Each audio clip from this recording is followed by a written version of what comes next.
semuanya serentak mengundurkan diri ya, berbarengan dengan Bursa Efek Indonesia. Apakah ini kabar yang bahagia?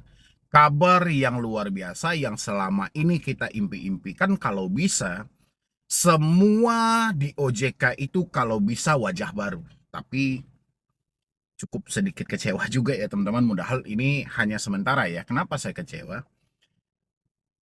Pengganti pejabat sementara ya itu diisi oleh wajah lama lagi gitu loh. Ibu yang selalu ngomong bahwasanya kalau kamu tidak mau dikejar-kejar debt collector, bayar tagihan tepat waktu. Dengan begitu kamu tidak akan dikejar oleh debt collector. Dia yang menggantikan jabatan sementara baik ketua maupun wakil ketua. Tapi kabar ini cukup mengejutkan kita juga teman-teman. Nggak ada angin, nggak ada hujan, tiba-tiba ya tekanan besar apa yang menjadikan hal ini yang membuat keputusan yang sangat luar biasa sehingga ketua OJK harus merelakan jabatan tertinggi dia dan dia mundur teman-teman semuanya melihat dari perputaran ekonomi Indonesia yang terus merosot dan saham itu juga turun drastis. Saya nggak tahu ya, kalau dari pengamat-pengamat yang menyampaikan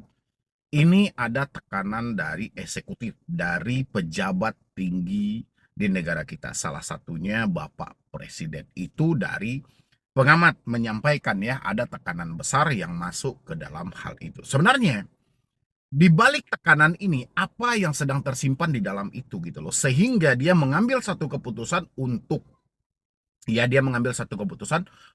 mengundurkan diri.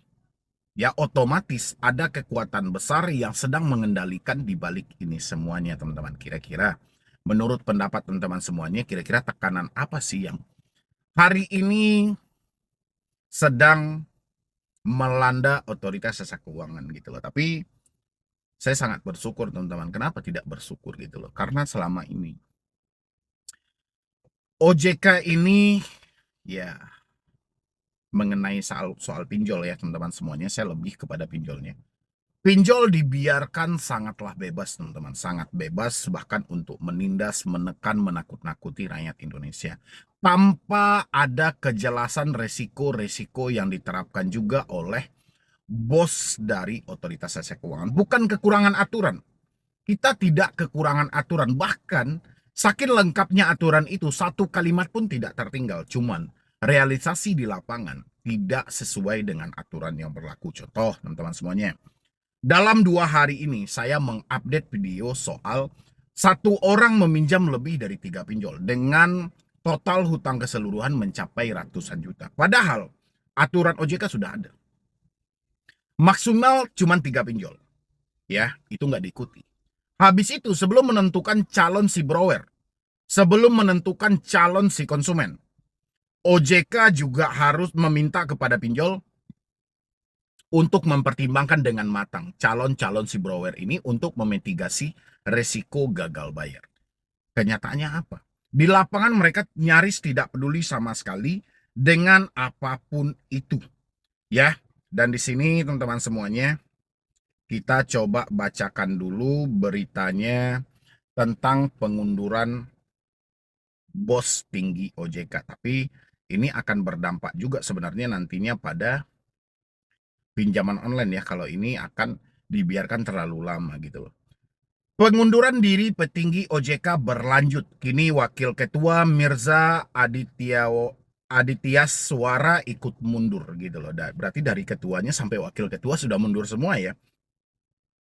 Wakil Ketua Dewan Komisioner Otoritas Jasa Keuangan OJK Mirza menyatakan mengundurkan diri dari jabatannya. Hal ini mengikuti keputusan mundur yang lebih dulu diambil oleh Ketua Dewan Komisioner Otoritas Jasa Keuangan Mahendra Siregar.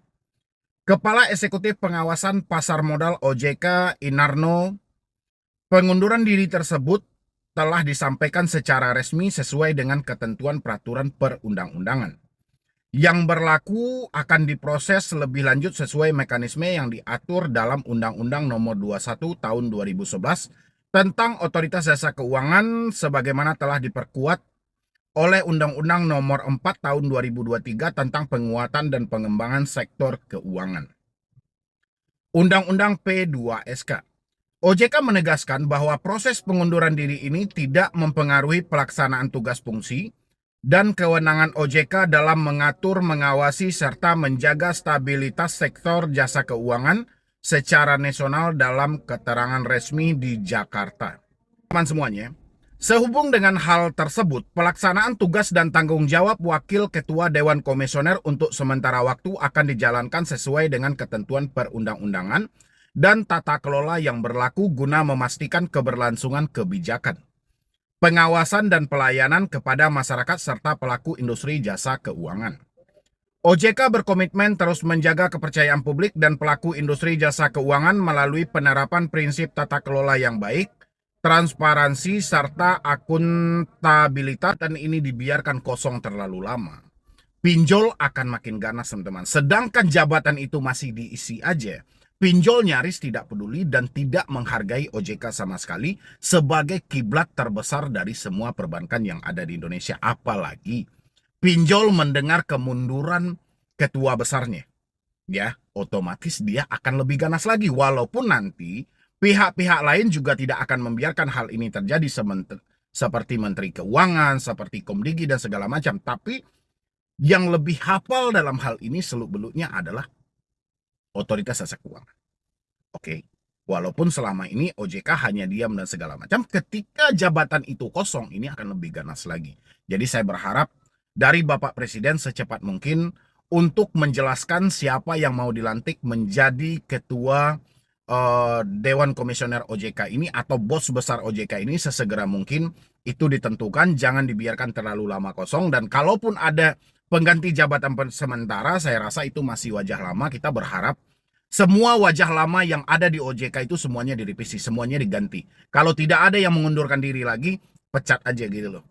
Ya, karena selama ini sudah tidak becus, karena kepercayaan publik terhadap Otoritas Jasa Keuangan pun juga sudah menurun. Saya juga sudah bahas berulang-ulang kali gitu loh. Sampai detik ini, keputusan Mahkamah Agung tentang gugatan Citi Lauzensuit yang dilontarkan oleh 19 warga negara itu, yang mana dia menggugat tentang pinjol, yang mana setengah dari gugatan mereka dikabulkan oleh Mahkamah Agung, dinyatakan presiden bersalah, wakil presiden, OJK, dan Kominfo. Sampai detik ini regulasi belum dikeluarkan, uji kelayakan belum jelas. Ya, makanya saya bilangin, semua kegaduhan yang diciptakan ini tentang khusus dari pinjol ya, ini karena OJK yang terlalu lama dalam proses, OJK yang terlalu lamban dalam bekerja.